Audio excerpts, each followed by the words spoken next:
He was a military dictator who fought a brutal war against democracy.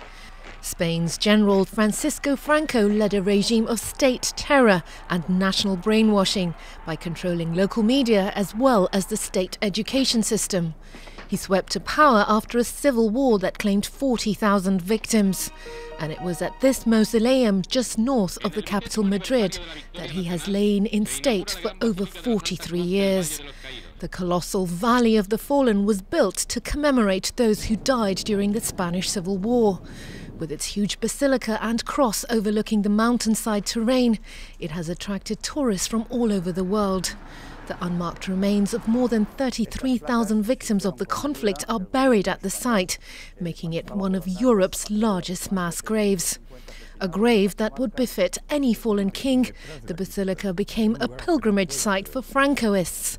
He is the only person to be buried there to not have been killed during the Civil War.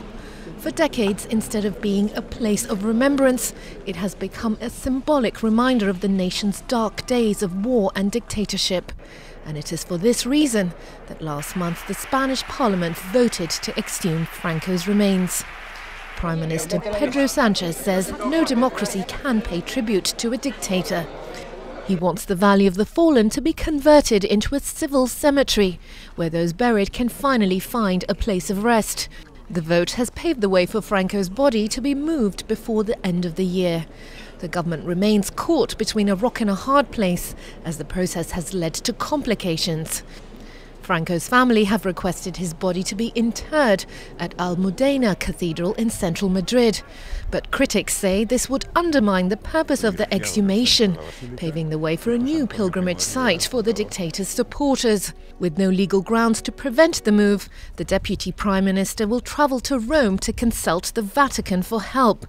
An authoritarian who ruled Spain with an iron fist until his death on November the 20th, 1975, Franco's legacy continues to polarize Spain, even beyond the grave.